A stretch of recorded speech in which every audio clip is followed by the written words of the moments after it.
Like I stated, I'm an alcoholic. My name is Tom.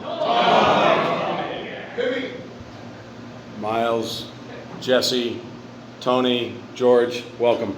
Welcome to Alcoholics Anonymous. You never have to fuck it up again. You know, you're here. You found the place. And Mike, happy birthday. Happy birthday. Congratulations, 4 years. It's a big deal, man. It's really something to enjoy and celebrate.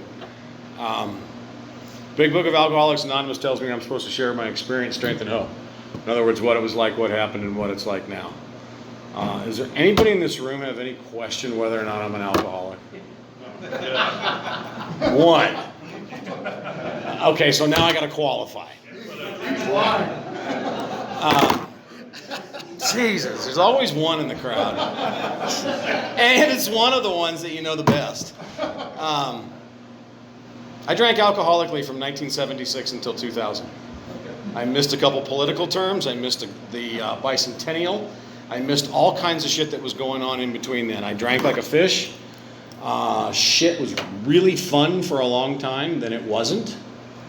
And then the consequences happened, and the consequences led me from a beautiful 5-bedroom home in Bradbury with 3 cars in the driveway and a boat in the driveway and a gaggle of golden retrievers, and it led me to sleeping in the back of a Chevy pickup, living in the back of a Chevy pickup.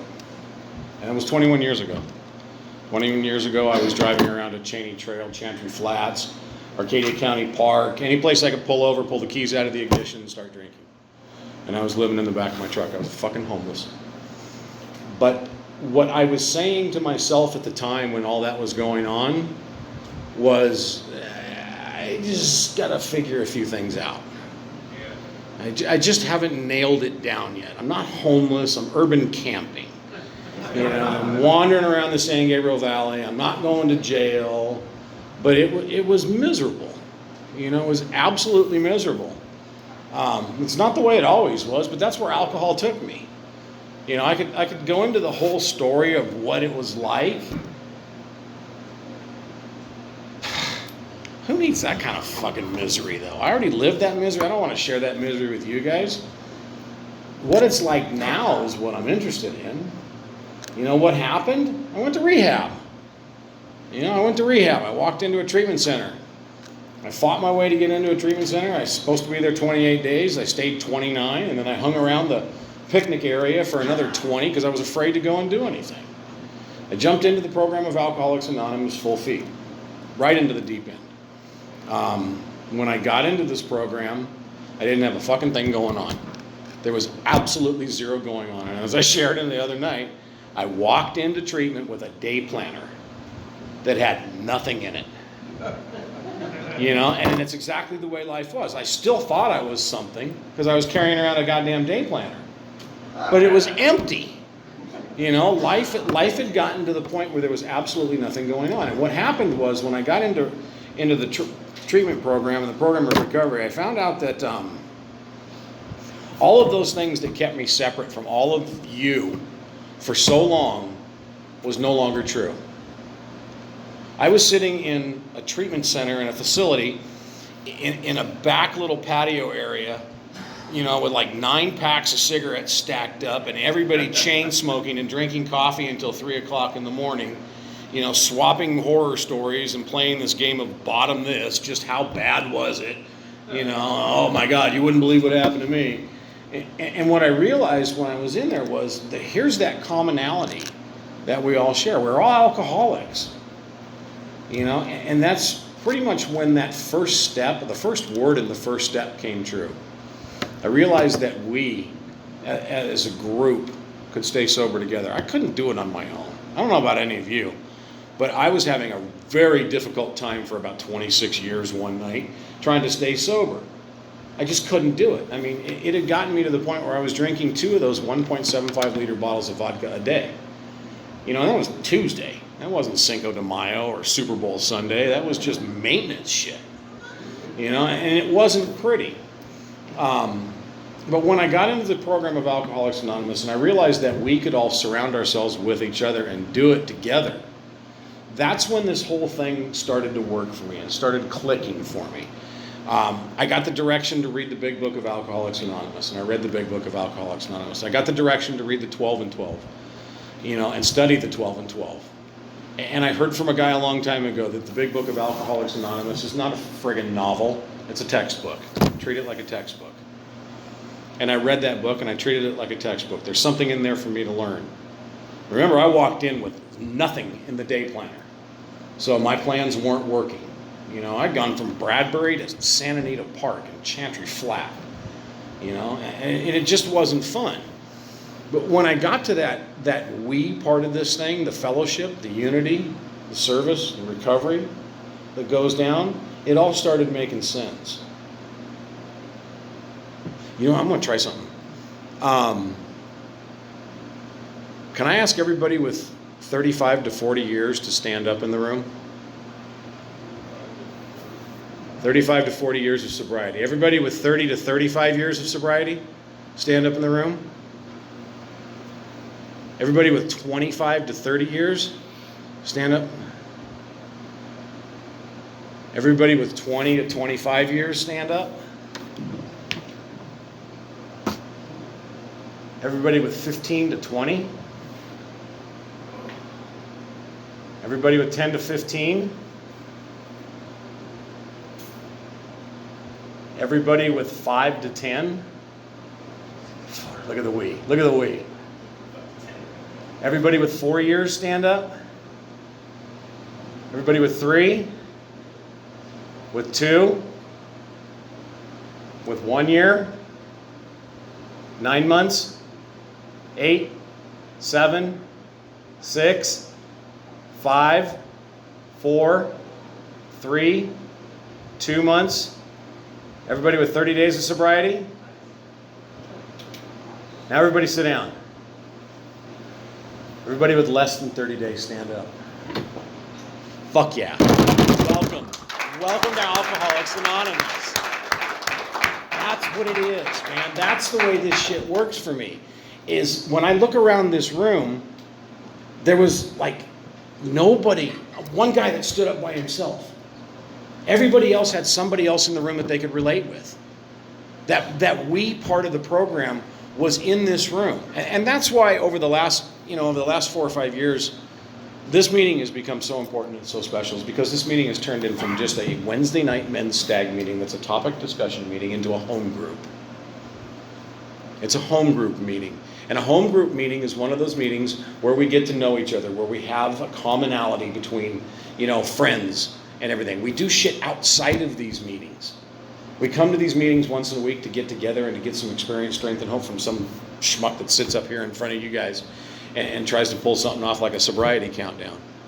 But what happens is we get to know each other in here, and that's where the alcoholics work with another. It says right here at the end of this, our primary purpose is to stay sober and to help other alcoholics achieve sobriety. That's Alcoholics Anonymous. Purpose of the big book is for me to find a higher power. Purpose of the step work is to clean that shit up and live life on a daily basis. The purpose of the fellowship is to find those people that we can do this with. And once we find these people that we can do this with, any place is a place for a meeting. I had a friggin' moment yesterday when I'm sitting out in the garage with a cup of coffee and a smoke that I'm thinking, in a flash of an instant, here I am with like 21 years of spiritual giantness, and all of a sudden, I'm ready to exact revenge on people. In a flash, I just went from, yeah, that's real nice, to boy, I could really fuck them over. And it happened that quick. And I was texting back and forth with another alcoholic, and the response was, yeah, technically you could do that, but we know where that's going to wind up. It's like, yeah, I know, but it was a good thought. But I had to bounce it off another alcoholic. I had to have another alcoholic in my corner at that given moment. Otherwise, God knows what I would have run off with.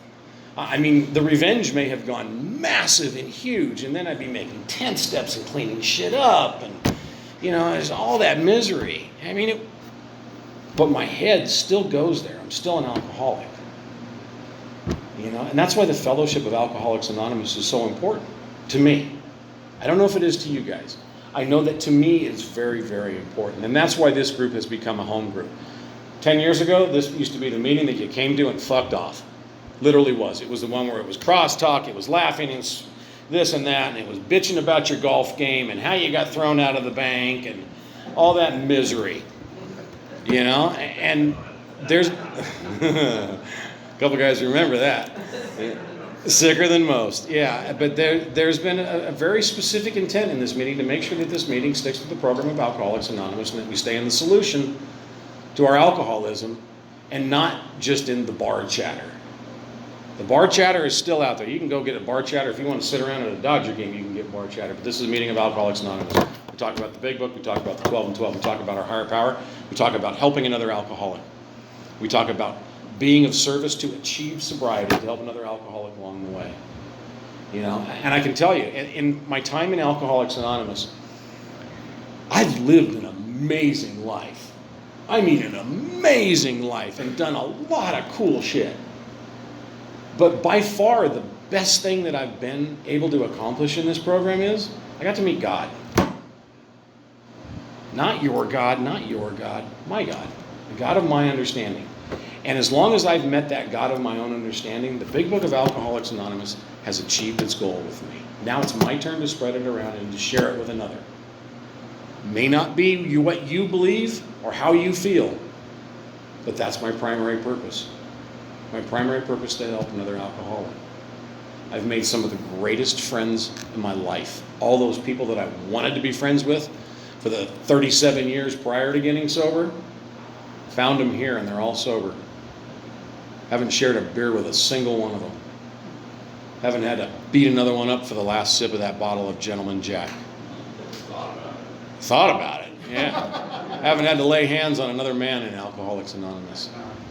Haven't had to lay hands on a man in 21 years because of this program. You know, and that says something. There's a lot of guys. There's a lot of guys in these rooms that I know that put on an orange jumpsuit for a day or two, just because of ego and self-centered pride. Big Book of Alcoholics Anonymous, the fellowship, the 12 and 12 took care of all that for me.